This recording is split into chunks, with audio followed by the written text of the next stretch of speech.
Making our schools safer. The new plans to increase security across Portland and what that means for a partnership with police. Plus, from cap and gown to scrubs and a stethoscope, we meet the newest class of local nurses. It's just been very interesting to go throughout nursing school throughout COVID. Yeah, why they say they are looking forward in an industry that has such great need. And later, nice to meet you, hon. Okay, I'm sorry you're having a hard time. because she has been there too. Tonight, meet the mother who has struggled on the streets and how she is now helping others find their way out. This is KGW News at 11.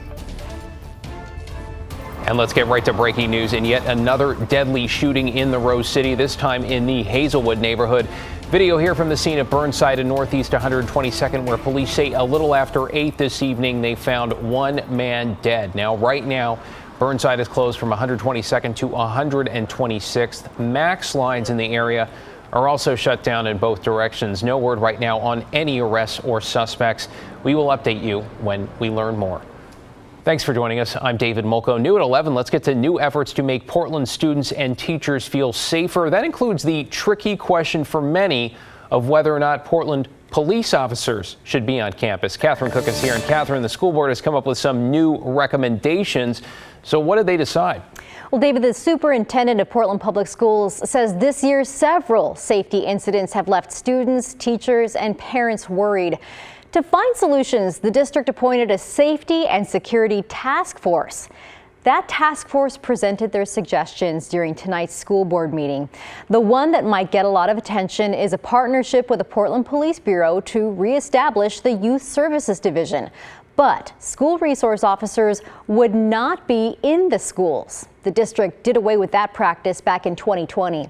Instead, it seems the officers would just be nearby. The task force recommends having officers posted near schools to deter criminals and be able to respond quickly to violence. The officers would be in direct communication with school leaders. They hope to get a pilot program going this fall to outline exactly what their roles would be. Our students, for the most part, don't really want to see armed, uniformed officers in their schools, but they do want to know that they've got their back somehow. The task force also recommended other things. That includes growing a campus safety team across middle and high schools, expanding the youth violence prevention team, creating a community walking patrol where trusted adults would walk students to and from school, a rapid response system that lets staff communicate and get help more quickly during emergencies, and requiring all middle and high school students to display ID badges at all times. Now, nothing's been decided yet. The board brought up several questions on how the different programs would work, and they stressed that what works in one school might not work in another. We'll keep following this discussion and let you know what changes will be made. Sounds like a lot on the table there. Thanks, Catherine. Appreciate that update. Let's get you caught up on tonight's other headlines now, including an arrest in the Southeast Portland shooting death of a mother. On Monday, officers along with U.S. Marshals took 29-year-old Adam Jamal Burns into custody in Vancouver. They say back on April 15th, he shot and killed this woman, 28-year-old April Newcomb Kripe, in the Reed neighborhood. She left behind a 6-year-old daughter and a 7-year-old son. Police have not yet shed light on the relationship, if any, between the victim and the suspect. A former security guard who shot and killed a man outside a Portland hardware store has been found guilty of second-degree murder. Authorities say Logan Gimbel shot 49-year-old Freddie Nelson in May 2021 outside the Lowe's near Delta Park. Logan was working as a private security guard for the shopping center at the time. The Oregonian reporting that Gimbel confronted Nelson and Nelson's wife in a truck, alleging they were trespassing. That's when he says Nelson lurched his truck forward, hitting Gimbel, though not injuring him. Gimbel opened fire. Now, in a separate civil suit, Nelson's widow alleges Gimbel was not certified to be an armed guard at the time.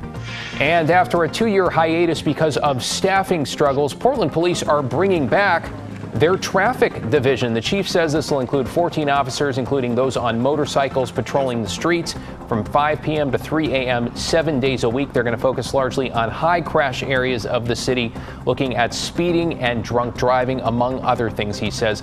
68 people died in traffic-related crashes in the Rose City last year, 32 of them pedestrians. Well, we spent a lot of time reporting on challenges when it comes to healthcare. I mean, it has been a tough few years for so many, with nursing shortages nationwide still particularly acute. Tonight, we're going to push pause on all of that because there are a few things we want to celebrate. One, National Nurses Week. Thank you for the work you do. And two, a historic group of new grads from the University of Portland. Our Alma McCarty talked to a couple of them. Alma, what'd you learn? Well, David, they are well aware of the challenges in the healthcare field. You have to remember they dealt with the pandemic in the middle of a nursing degree. They told me they are ready to enter the workforce to fill the gaps and adapt to whatever's needed. In North Portland, a post-graduation calm settles over the UP campus after an exciting weekend. 252 students graduating with a Bachelor of Science in Nursing. The school says it's the largest graduating class in Oregon's history.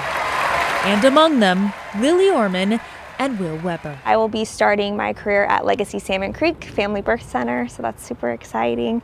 Dream unit, dream hospital. This weekend I graduated from the University of Portland and commissioned as a second lieutenant in the Army, and so I will be an active duty nurse in a military treatment facility. After 4 years of work, they say it's a bit surreal to be done, but they know some of their toughest challenges are ahead of them. Nursing is in a unique place right now, especially since COVID. There was kind of a max exodus of nurses. Nursing staffing is a big issue that we're heading into, and obviously post-COVID, we're having a lot of our senior nurses leave the bedside, which is creating some staffing situations, but also need for mentorship is really critical on our end as new grads entering the field. This session, lawmakers in Salem and Olympia worked alongside hospitals, admins, nurses, and unions to craft policy that would relieve some of the burden on these workers, who say they're stressed out and burned out, some only a few years into their career. This nursing crisis extends far beyond Oregon and Washington. We have a population that is increasing in age. We have nurses leaving the profession, and we have medical enhancements that prolong life. And so we have more people that are sicker than ever before.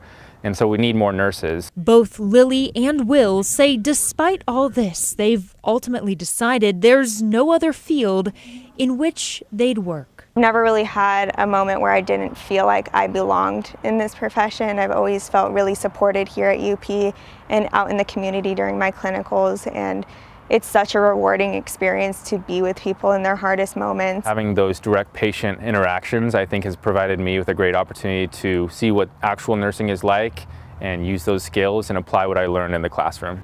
Alma McCarty, KGW News.